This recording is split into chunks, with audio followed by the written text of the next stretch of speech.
Hello everyone, and welcome to this webinar, which will take the form of a discussion. Joining us today, we are extremely privileged to welcome Dr. Eunice Lumsden. Eunice is the Associate Professor for Childhood, Youth and Families at the University of Northampton. Welcome, Eunice. Very pleased to have you. Thank you for asking me. Thank you. We're also joined today by my colleague from NCFE Cash, Stacey Mann, and Stacey is the subject specialist for early years and childcare. Hello, Stacey. Hello. Thank you for joining us today. So this discussion will involve and evolve around the early years healthy development review, those critical 1001 days. And I'm just going to start by giving a brief overview of that review before inviting Dr. Lumsden to discuss her role and involvement. So the Best Start for Life presents a vision for 1001 critical days as part of the early years healthy development review. And the report focuses on prevention through a vision that's built around 6 action areas. So I'm going to read those from my little script so I don't get them wrong. Number 1, seamless support for families, a coherent, joined up start for life offer available to all families. Number 2, a welcoming hub for families. Family hubs as a place for families to access Start for Life services. Number 3, the information families need when they need it, designing a digital, virtual and telephone service around the needs of the family, ensuring the Start for Life system is working together to give families the support they need when they need it. Number 4, an empowered Start for Life workforce, developing a modern skilled workforce to meet the changing needs of families. Number 5, continually improving the Start for Life offer, improving data, evaluation, outcomes and proportionate inspection. And number 6, last but not least, leadership for change, ensuring local and national accountability and building the economic case. So the vision sets out an ambitious programme of work to transform how we support families. The review team will work to implement this vision in the coming months, with the goals ensuring the best possible support through those 1001 critical days, setting babies up to maximise their potential for lifelong emotional and physical well-being. I'd now like to invite Eunice to discuss her role and her involvement to date. Thank you, Eunice. Okay, thank you. I don't know where I start, really. I was quite surprised to be invited and delighted. And I think there's just a bit of my personal journey there that I moved into academia, having spent 20 years as a social worker, to try and improve the earliest experiences, and I mean the very earliest experiences of children who I had worked with, either because they had been abused, because they had to come into the care system, because they'd been adopted, and adults that had been adopted. And I've learned so much about the very importance of that very earliest period. So to be invited to be part of what I was on the academic advisory board, for me was I suppose a pinnacle in my career, and what I had come into higher education for, which was to always advocate for children and make sure that they were around the table, because although they're visible, they're usually invisible, and to make sure that their voices and their experiences and what I'd learned through all of that was there. So to be part of that academic group was a real privilege, and there were really some quite, what I would see, my sort of gurus of names around that table. So to be part of that was a great privilege, and also to be able to contribute. So I think part of what I bring, I hope, is this interdisciplinary stuff of understanding social care, health, and early childhood. And this period, they were particularly looking at the conception to the age of 2 period, and it was it did not include looking at early learning in terms of the early childhood education and care sector.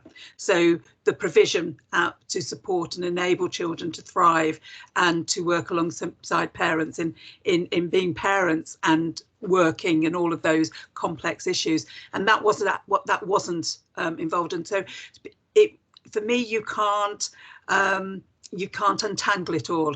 So that was quite important to make sure that the voice of those young children that might be in baby rooms and the needs of parents were also very clearly there. So part of my job was really to do that, but also to contribute research, evidence, and because I'm sort of more generalist rather than specialised, it was bringing some of that wider, understanding. So, looking at how many babies are abused. Well, what does that mean later on down the line, and what does that mean in terms of the workforce, and what does that mean in terms of the early intervention we do, and what does that mean in terms of what we support parents with, and what is the evidence out there? Because actually the evidence is really difficult to say what intervention methods work, and that was basically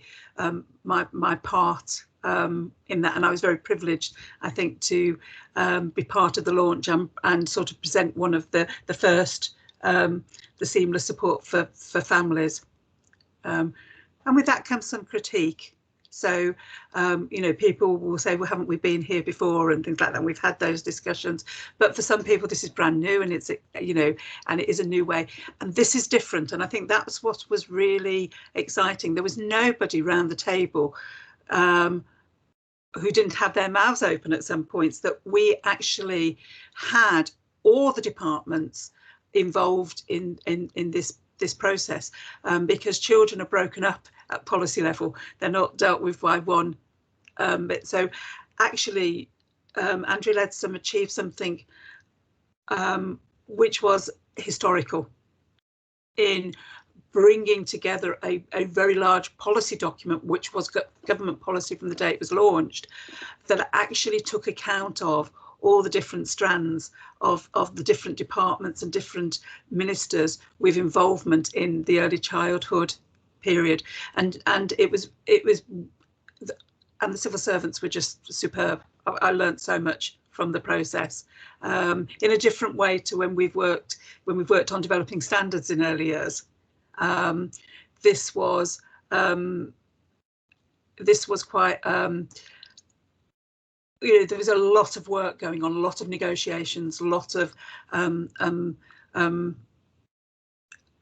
lot of real enthusiasm, and a real understanding that these discussions were not new, that we weren't trying to do anything new, because we've been round the table on all of these areas for a long time. But there was something that was special, and that's why it was such a privilege to be involved. There was something special that actually we might have achieved something, which I think the policy document shows really, that came out, that it was a really good opportunity to revisit, try and gather the evidence, and actually listen to parents. And the parents' voices and the carers' voices were really strong in the system that was out there. And I think we have to listen to the fact they don't understand it. So we've created systems that parents don't understand, and they don't necessarily understand the importance of early childhood. And I think that's very sobering. No, absolutely. And I know I speak on behalf of Stacey when I say this. I also think that such a body of people were very lucky, Eunice, to have the passion and the energy and the wealth of understanding that you are bringing to this project and this vision. When we talk about the word vision, I'm just picking up on some of the things that you've just shared with us, if I may, Eunice. And I think we talk about a vision. We also, these critical 1001 days, that the early childhood that's always been significant, always been critical, of course, for the present and for the long-term outcomes for children and young people, and indeed as they go into adulthood. if this is a vision and we've got the kind of you know, the hurdles, and there's never been a bigger hurdle than the pandemic that we you know, we'll go on to perhaps discuss in a little bit more detail. But do you think that between what's happening with the vision and how the pandemic has sort of exasperated all of the challenges that some people may feel, do you think this, yes, it's timely and it's absolutely, you know, appropriate intervention, absolutely. Is this going to be timely for the families that need it now? Okay, I think hard question. I actually look at it a different way. Yeah, the families now need high quality, motivated professionals and practitioners as a team around them to support them with the parenting task. Yeah, regardless of the pandemic. Okay, we're left wanting. We've created systems that people don't understand. We've become very focused on all sorts of things. So put the pandemic to aside. Families already need that. But for some reasons, however much we invest in it, however much we create, we still haven't quite created a system that works. And part of that is that we don't look at it through what does the eyes of our youngest citizens right through to older citizens. And what the pandemic has done has shone a light on the last 10 years of austerity. But actually, none of this is new. And a pandemic is new to us, but it isn't that new. Okay. You know, there are many countries in the world that manage natural disasters every year, and through their communities build better. And so I think the pandemic, we just need to put it to a side, that families now need the best. Children have always needed plus. In fact, 20 years I've been plus, plus, plus. You know, that children need this, they need all these universal services, and families do. Plus, plus, plus, and you're continually repeating that same debate. And yes, you know, what the pandemic has held a mirror up to me is an alternative discourse, which is one actually where holidays seem to be a bit more important than the fact that, I'm just going to read it from a piece of paper, that there has been a 31% increase in the deaths or serious harm of under ones. So in the period between April and September in 2020, a 31% interest in deaths of increase in deaths of babies and serious harm compared to the same period the year before. Where is our outrage? Where is our outrage? Where is our outrage of what has happened to the elderly? So it's the two most vulnerable groups in our society, plus those with additional needs, you know, that have learning disabilities. You know, it took a radio broadcaster whose sister was facing beyond challenge to change something. You know, we've talked about how the free school dinners were changed by a footballer. You know, so what does it take to get a nation to become a community that places its children at the heart? So the pandemic for me, you know, there's a lot of people out there, all of us sitting, you know, here, we know people that work so hard and have the child at the centre. But one of the things that was one of my defining, I suppose, choices and why I moved into a more policy arena and academic arena was when I worked in adoption, and the adopters I was working with would say, if the birth parents of the children that we're going to adopt had this quality parenting training and support, then we wouldn't be becoming their parents, because their parents would have been able to manage them. You know, so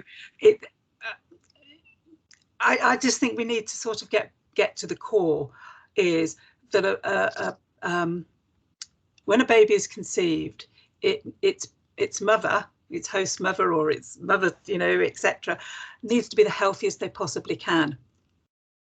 So if you think about 20 years time or so, when a young girl, baby girl, has been born today and is in her 20s, maybe thinking of a baby, her child will be influenced on what the health of that child's grandmother is, so what her mother's health is today. So if they've been living in food poverty, that is going to affect not just the next generation, but the generation after. We know that.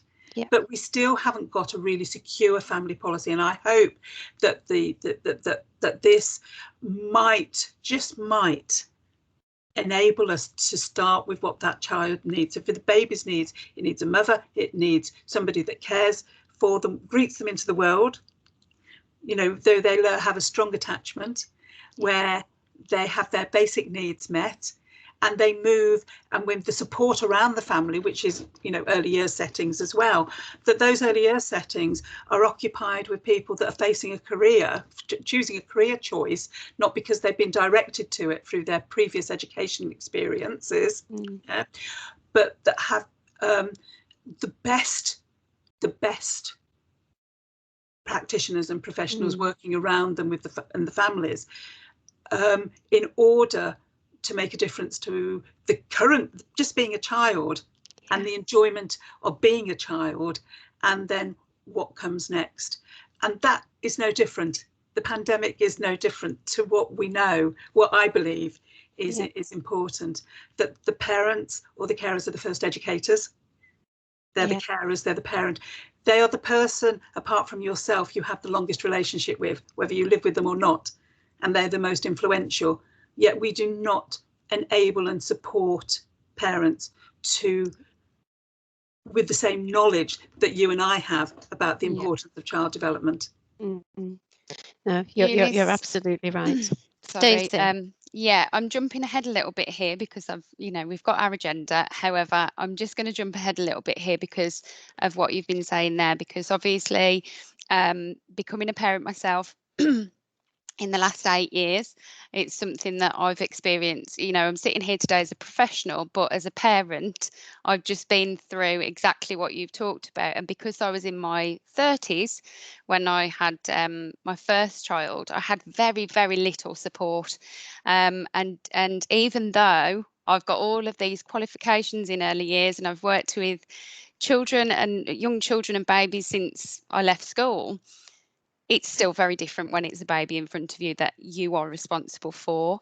And I can't stress enough how I felt like I had no support, other than my parents, who I'm very lucky to just be up the road. There's no training. There's nothing there for us to be able to say, right, okay, I need to establish a routine in the early days.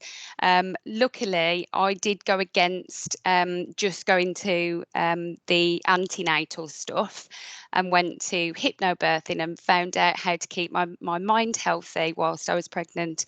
But I was interested with you saying from conception, within what you were talking about there, because I think that is really, really important. I don't think that is something that everybody is aware of.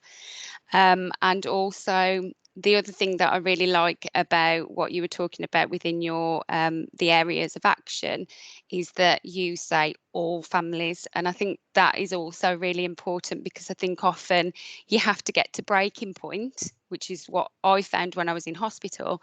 I had to get to breaking point for somebody to say, do you need some help and can I support you with this? And that was about breastfeeding, but as we were talking about, it's about health and care and childcare and everything together.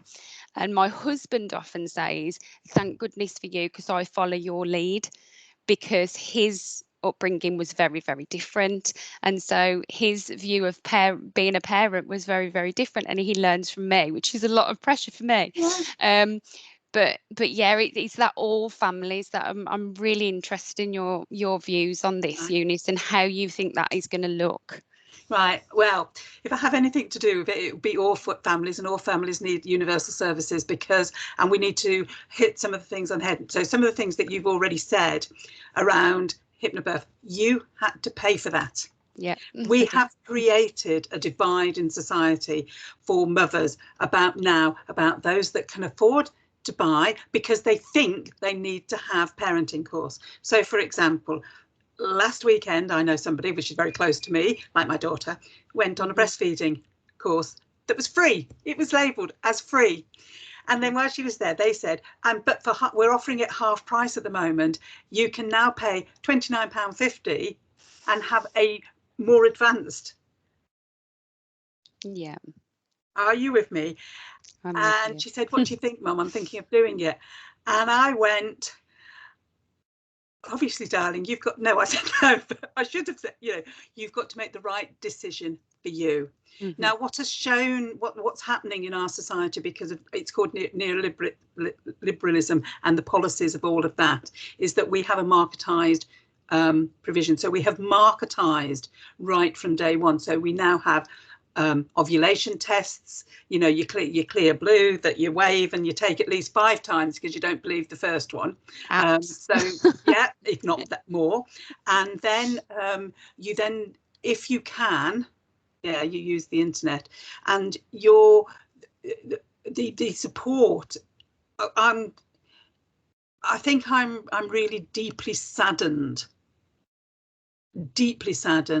that what is the most important thing for the regeneration of a society has become a marketization issue and has created a big divide. And I don't think we talk about that between those that can afford and think that they need to go to these sorts of classes and these sorts of classes, and some sorts of classes where you don't get a refund, even if very sadly your baby doesn't come to full term, and that we feel we need to do things, and that having parenting has become stigmatized. Parenting courses has always been stigmatized, that if you're on a parenting course, it means that you're not a very good parent. Absolutely. Rather than looking at like the other way around, that I spend a lot of time supporting students, and my team do, about child development.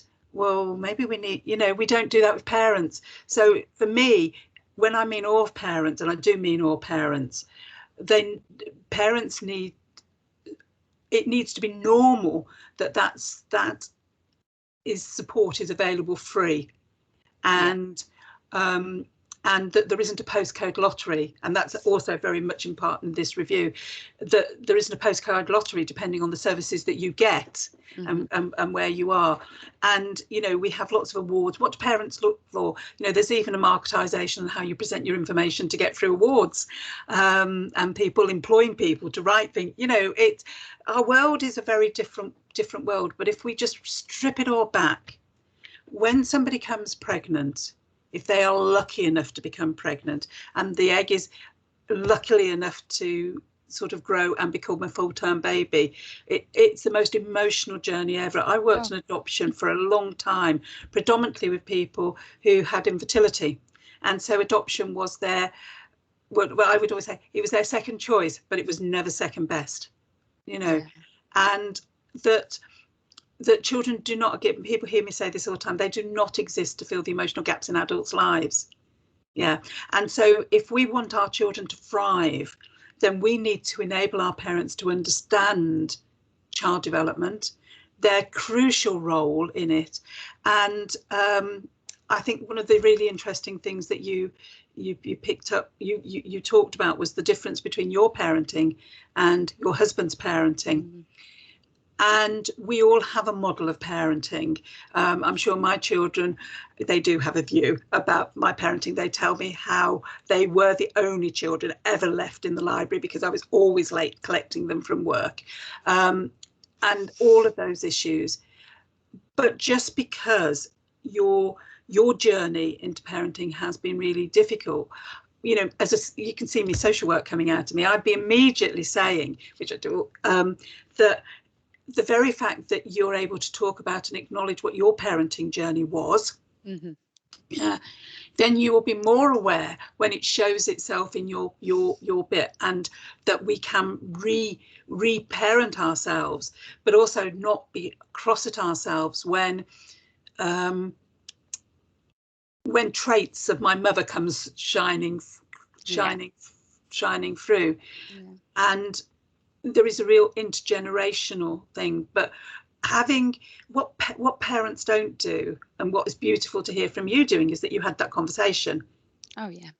Yeah, but not all don't, and that's another Yeah. another issue is the mother's journey through pregnancy is very different to the father's journey through pregnancy, because they're not having the heartburn, or all their organs being shuffled about, and the sickness and everything, and etc. And they're not feeling the kicks inside and all of those things. But parents, if they don't talk, and they don't talk about actually how it feels, or I'm not, with each other, and sometimes you need a third person for that. 4th, 5th, 6th, 7th, it takes a village, doesn't it? And I think some of these things that you're talking about, I know we're sort of trying to come past pandemic and look at this, is that a lot of the time your network that you build with other parents to know that they're going through the same thing has almost been taken away because of lockdown, because we have, new parents haven't been able to go to family baby groups, have they? They haven't been able to go if they do have local children's centres or stay and plays, or schools that put on different events for them. They haven't been able to do that. And one of the local schools that I work quite closely with have said to me that a lot of the parents haven't made friendships yet this year with other parents to be able to just have that connection. As I said, I'm very, very fortunate to have that network but I also have got my friends as well, and we all talk about it, and we'll go, oh, did your child do this? And, how did you deal with this? And what do you think about reflux? And do you think it's this, that, and the other? And we all talk about it. But if you're isolated as a parent, that many people will have been over the last 12 months, I feel that's been a really difficult start for a lot of parents and babies this year. Okay, twist the diamond, tilt it. Okay. Yeah. How beautiful some of these calm babies are going to be, who have had their attachment. So it's a mixture, isn't it? Yeah. Of the fact that parents have had to take a deep breath and not, be out there trying to be super mum and super dad straight away, and that there's been a greater relationship between some of the dads and the baby, because they've been working and managing all of that. And I do think that support has been available, but that support can also be very negative, and that it become very competitive, and you can feel very inadequate, and you can feel in the in crowd and out of the in crowd. Does that make sense? Yeah. And so providing services where people can find somebody that they're like-minded with, because you don't get on with everybody, makes such a difference to life, really. But that has always been the same. And while I see the pandemic is there and it's like that, think about the mother that goes back to work very quickly. They don't have that support system. Does that make sense? They're racked with guilt because of other things, and so there's lots of different things. So being a parent is complex. Making sure that we understand the ecology of that from an academic point of view, and that we have, for all parents, the opportunity, because some parents don't parent naturally, they parent through adoption, and that brings a whole different raft. They parent through IVF, that brings a whole different raft. They might parent the miracle child, that is the very special child that's taken 20,000 attempts and lots of money to get. That creates a different type of parenting genre. Then you get the older parent that doesn't, and then we have the very young parents, whereas now people, there's more of a trend for the 30s for parents to have children. So it's understanding there isn't one shape, there wasn't in all, and people's needs are different. So if you have supportive, ongoing support for parents with their role, then they will find what they need. But at the moment, those that have are paying for private, and the amount of people who've set up and are charging for parenting advice, this, that, and the other, this is what this review is trying to do. It's trying to say that if a parent, you know, I hear Andrea say it, at 2 o'clock in the morning has this crying baby, they can't wait till 5 o'clock the next day to speak to somebody. You know, if they can access something online that will help them, some video or something that just gives them some information, it might make a difference at that moment. So I hear everything you say, Yeah. but what we have created is, from looking in at it, it is a very complex system, very complex system. And when you strip it right back, what parents need is advice, guidance, support, knowledge, the importance that, and how not to manage behaviour, but how to nurture and grow their children with boundaries and what fits within their family context. I could go on this that for ages. Yeah. It's my life. Which is just so interesting. And what you said earlier on about why you came into the sector in the first place, I think is really important for professionals to do all the time, to just keep returning to their why. So if I put my professional hat on now instead of my parenting hat, what I would then ask you is that the other part that really intrigued me about your areas of action with the empowered start for life workforce. So what do you think is needed for that to be successful, and what can we do to support the professionals working with families? Okay. First of all, qualifications. Okay. You know, and people that can communicate, have professional efficacy, who are able to understand and walk alongside people, not judge them.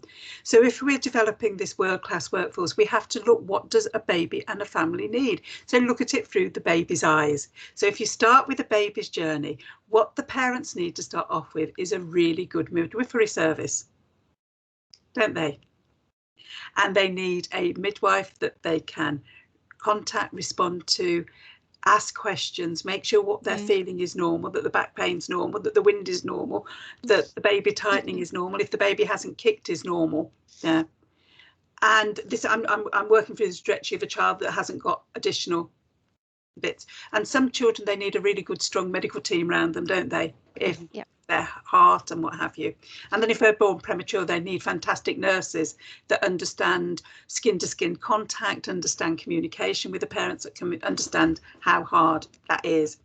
And as that pregnancy moves on, the parent needs other parents need support in understanding what's happening, what the baby's needs will be, that they don't need to buy every mod con out there, that they need breastfeeding support, but actually when the baby comes, they need on the spot breastfeeding. They don't need to pay for massive courses, because actually you need to be able to be there.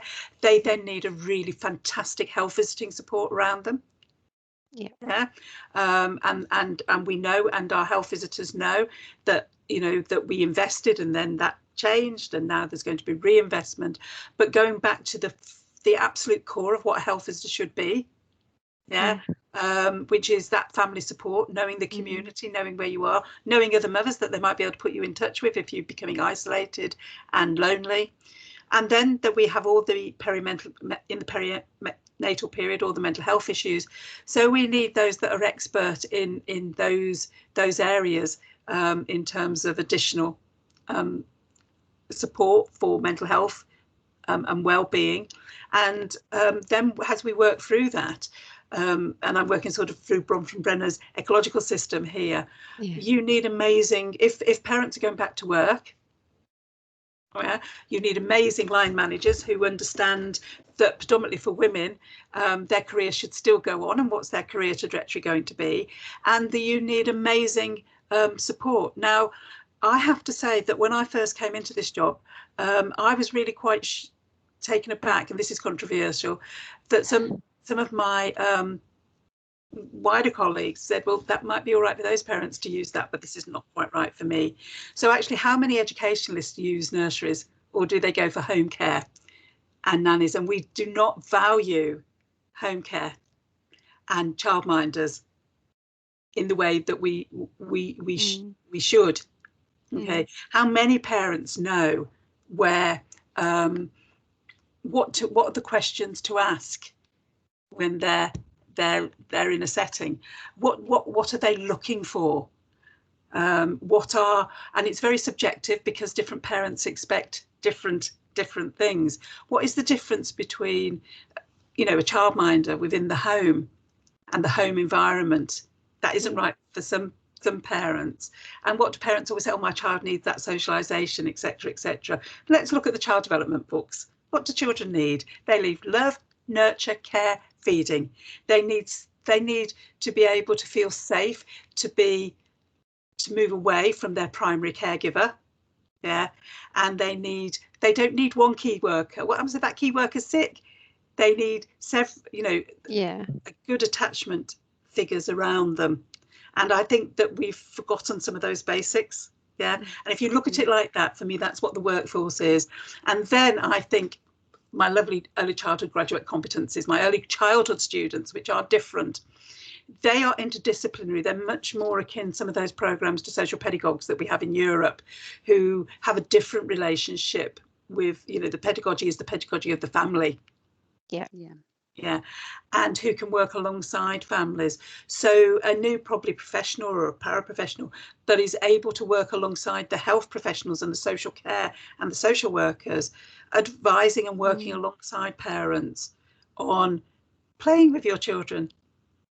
You know, if you haven't been played with, you don't know how to play, and the importance of play and getting down on the ground, the importance of the outside. So that is, you know, a workforce isn't about, aren't I so good, look at what I do, because you get the R factor from people, oh, I don't know how you work with children all the time. It's about the fact that we are there as part of the system around the community, in the community, around enabling parents and their children at every stage. Some fantastic ideas there, some fantastic ideas. And I can't help feeling, you know, this sort of, I'm almost thinking it's an outreach worker, but it's not an outreach worker. You're working within that workforce to try and sort of, it's almost like being an advocate, isn't it? And child's advocate. Yeah, it's my new. They're called the new early childhood profession. When I developed the competencies, which aren't in my name for the early childhood studies degree, there was a real rationale behind that. If I sat in one more meeting where I was told that my students didn't know how to change nappies, you know, you sat in similar meetings to me, that drove me to say, actually, what does practice look like? And to enable people to see that the earlier setting, whatever it is just a small pinprick. It's a really important one across the life journey. Yeah. But if that isn't the highest quality, and I know some of the things you wanted to look at was, well, why are our outcomes so bad? There's something not going right, is there? No, absolutely. And you know, I've got hundreds and hundreds of books, loads and loads of research. The last 20 years has been amazing. I've just been doing some life laundry, and you know, I was throwing out things like my presentation on why we need a more professional workforce. Well, we know that people go back to their origins. I'm increasingly drawn back to my very social work, trauma, child abuse. You know, it's always in me, but it's increasingly important to me again.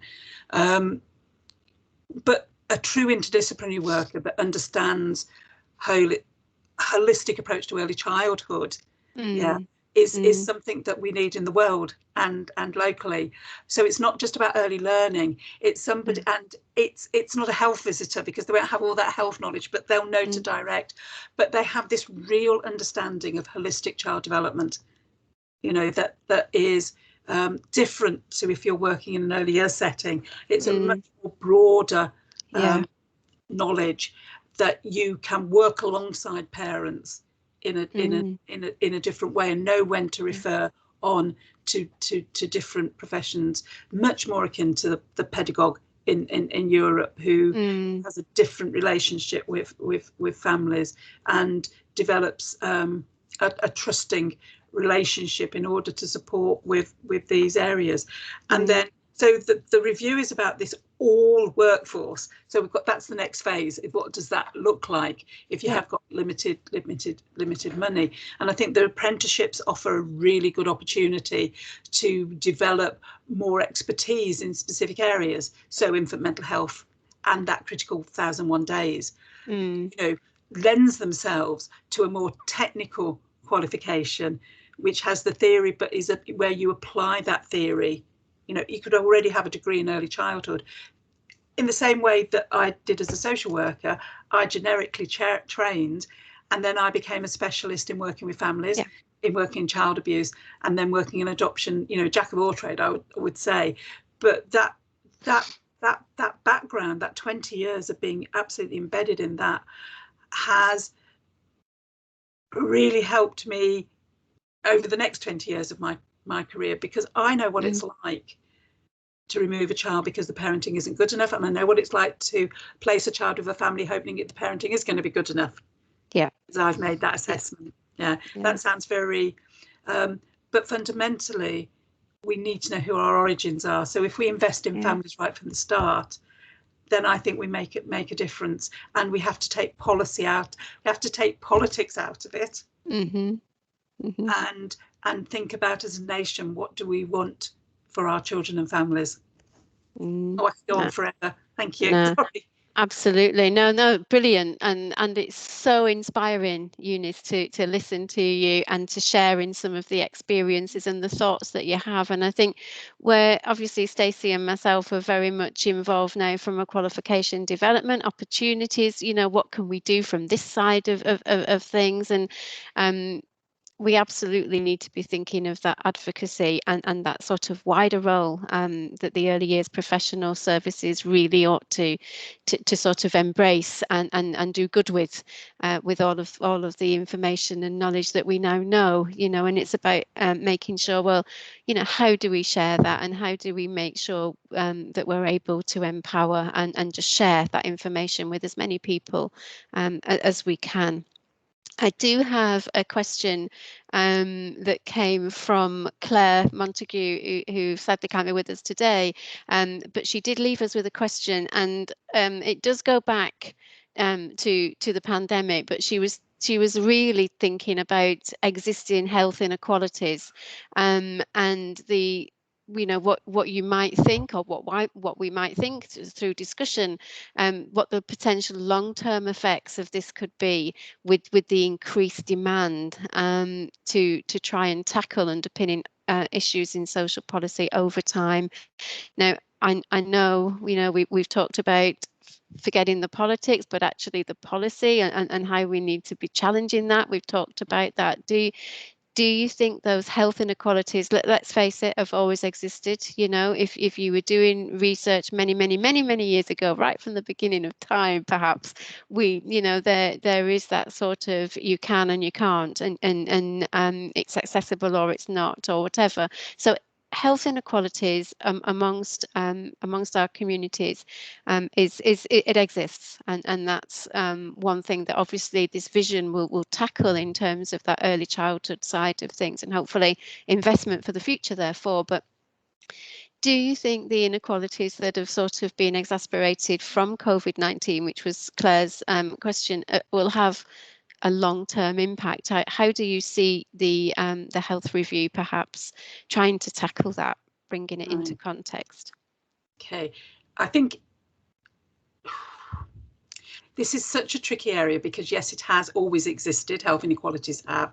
They've been exacerbated again by COVID. Well, no, they've just held a mirror up to us about the living conditions, the healthy access to healthy food, the way that we're living our lives. You know, and it's very easy to put that just in the low socioeconomic groups, but there are also issues across the piece, aren't there? You know, when you're a working family, it's much easier, isn't it, to do this and this rather than to cook a meal from fresh, and, you know, and you have to be more planned, and you're tired and you're stressed, and all of those issues. But where health inequalities are concerned,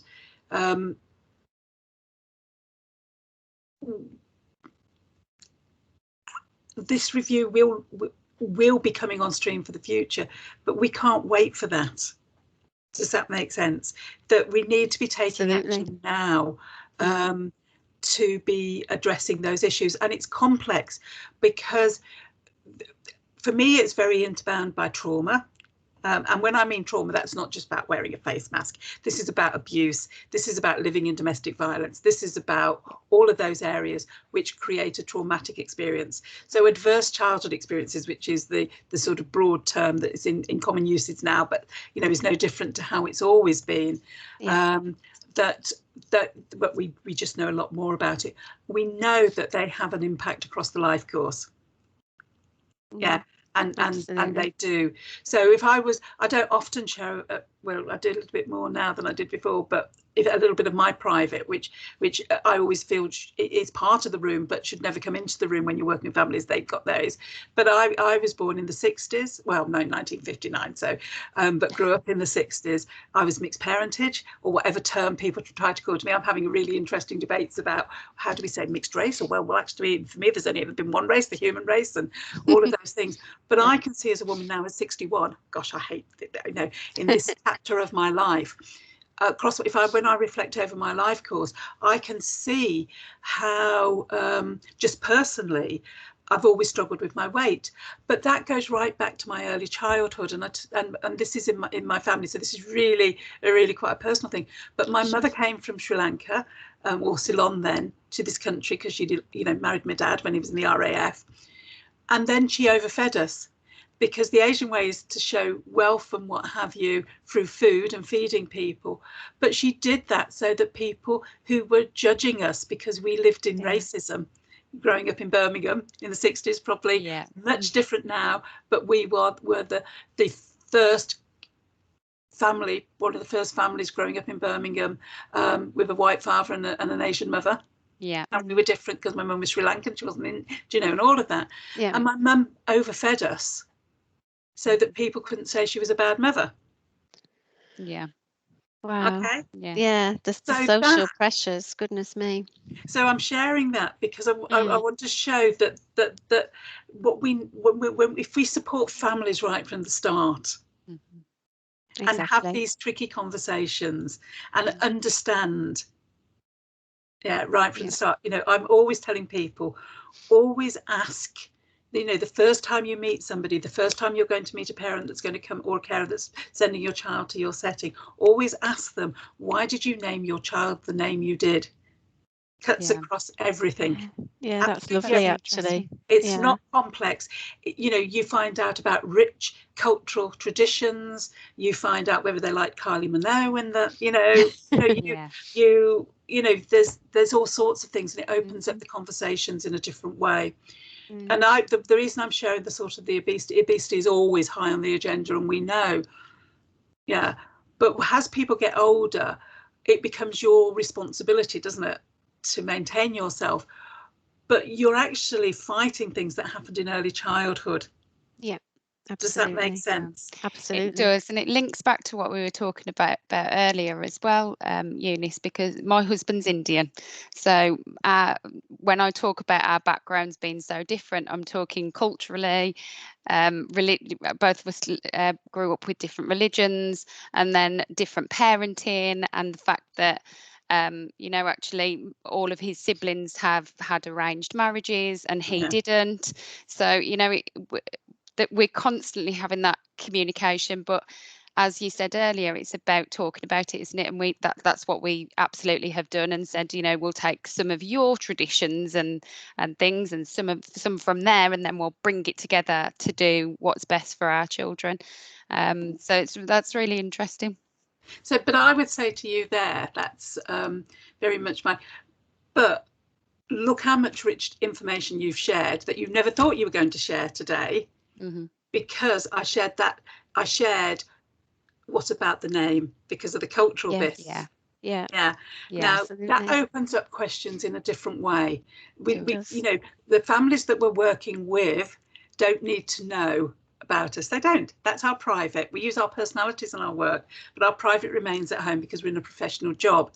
But just by asking, changing the script and saying that question, tell me about the name, tell me about why, Yeah, you enter up into a much more, you're giving the power back. I call it anti-oppressive practice. In social work, it's anti-oppressive practice, and we need to bring that into early years in a really big way. But you're giving the power back to the parent, because they're scared, they're anxious, they're worried about how they're going to be judged. You know, whereas my first question to all settings is how do you enable those children that might have additional needs? What's yours, you know, your policies on social care and well-being and health? I don't want to know about the learning, because for me, if those things are right, then the learning comes. And my first education journey was not the best in the world because of growing up, because I had parents from different cultural backgrounds, growing up in a predominantly in a very challenging environment because of the nature of our family. But what a gift that has given me. Yeah. And I always absolutely talk about to my students, and a lot of the talks I do is, what is the gift you want to give the children that you're working alongside, or what's the gift you want to give in the role that you are? You know, Janet, what's your gift? What's your gift, Stacey? And I'm really pleased because Bruce Perry's book that's just come out, I recommend it to you. Oh, it's so good. I'm reading it at the moment. It's amazing. I've got to say, you've got that. Yeah, I'm having to ration it because I keep crying. I think everybody in early years needs to read that, because it is about post-trauma wisdom. He gives it a name. Now we have to be, and it's a really difficult one in early years to address, is in early childhood education and practice, there are huge amounts of people that have faced trauma. And the reason they do the job is because they want to redress that balance, or because their life experiences of poverty or adversity has meant that they have not had the best educational experience, because they have not been able to access education because their life circumstances have made that a barrier to them, and they haven't been able to meet all the things that we put in place in the education system.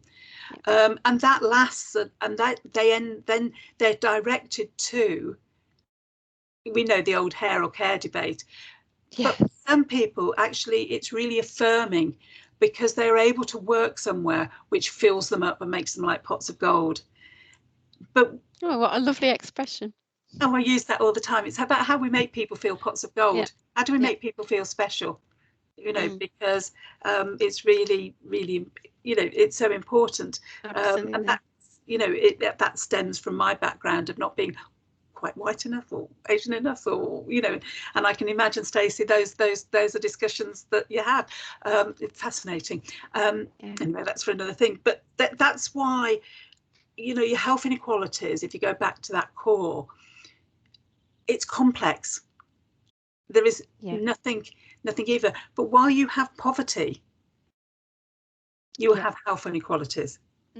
While you have child abuse, you will have health inequalities. While you have racism, you will have health inequalities. Because these things affect our bodies, and they affect them for our life. So we might forget, but our bodies don't. People might forget what's happened.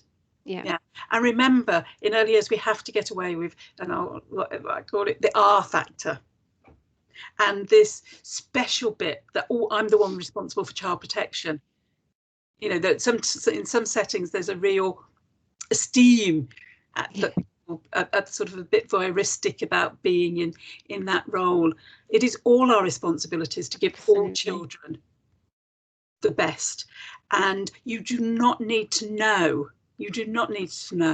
everything that has gone in a child's life. But if you know your community, then you know, and if you know research, and if you know these things, you just know that you have to provide rich outdoor experiences of fresh air, where the body can grow and thrive, where children have access to vitamin D, where their muscles develop, where they learn, you know, fine motor, where they have small successes, where they have opportunities to problem solve. Because we know that children who have had abusive experiences really struggle to make choices. We need to, you know, there's lots of things around What you need to do is be able to apply your theory to knowledge. Now, to do that, you need to have a range of people with a range of qualification levels, that are paid a good service. But while you have a huge amount of people working in the early childhood education sector that might even have a degree but are still living in poverty, we will always get that otherness. So the research we're doing at the moment, again, it's a repeat of research we did 10 years ago on poverty. But again, there are 3 types of strands coming out in relation to poverty and settings. So there's those that know they live themselves in poverty, and then they other the other poverty. So, you know, I know that I might have a limited income, but that's okay. We're all right. We're fine. But it's those families over there, their poverty shows because they don't learn how to look after their children properly, or they don't dress them properly, or whereas we should know that anybody living in poverty, it impacts on everything. On everything, and our job is to redress that in the work. So how many settings have a real good career progression? How many settings provide good quality supervision? Has people see for the first time things that has been in their norm? It's, you know, a child that has grown up in being sexually abused, for example, doesn't know any different. I know what's happened to them, but that's their norm. So if you've grown up living in certain circumstances, that is your norm. Does that make sense to you? Yeah, no, it makes absolute sense. I'm going off on tangents because you've got me talking. No. Really, really useful and very interesting. And I think, you know, we talk, and I'm just coming round now to bring it back to that sort of professionalization of the workforce, and that, you know, we've got people working extremely hard. We've got people, you know, in the early years who are doing their best to make sure that the best possible experiences are had by the babies and young children. And you know, it just, I know that the health review, that the 1001 days, and this review is going to do absolutely fantastic things to embrace families, I think, and embrace communities, and to weave things together. I think sometimes it makes me a little bit sad when I hear things like lost learning, when I hear things like need to catch up, when I see how teachers and professionals and practitioners at every level across that workforce really are, you know, going above and beyond, whether that's during a pandemic or not. You know, it's the idea of lost learning sometimes makes me think, let's look at what we've achieved under the circumstances, look at what we need to do, let's address the needs of people, but those needs of people have always been constant, as you've said, and perhaps they're just now more sort of prominent and more present and in our faces, I guess, because people are expressing how they feel post-pandemic and so on. But I think, you know, just to bring this discussion to a close, I just want to say thank you, Eunice, on behalf of Stacey, and on behalf of practitioners, on behalf of professionals, on behalf of parents, most of all on behalf of the children, because I think this is for them. All of that vision is for them, for a better outcome, and we all thank you for that, and for what you and your colleagues are doing. So Eunice, thank you so much for your time today. It has been absolutely incredible. So much food for thought for Stacey and I in terms of qualifications and ideas, and that advocacy that really does need to be drawn out, and that sort of wider, not necessarily responsibility, although, you know, there is that tone, but actually that wider opportunity that practitioners have when they're working with children to actually engage with families and make a difference. Just to make somebody smile sometimes will make a massive difference. And I think that's what practitioners can do and do very well, but more can be built around that, of course, with that knowledge of why that's so important and how that can change somebody's day and indeed their life. So thank you very much, Eunice. Thank you. Thank you very much. Can I just say to you just one little thing on that, because obviously I did talk, is supervision, high quality supervision, and supervision as part of early years training is key. Not just reflection, but supervision that is private, confidential, and allows people to reflect in a real way on the private in the professional, because it's there. Absolutely. And we're not addressing it. And until we address that, then some of the outcomes for children will not be there. Thank you. Absolutely. And it is a community. Remember, this is just it's just my want to advocate for children all the time.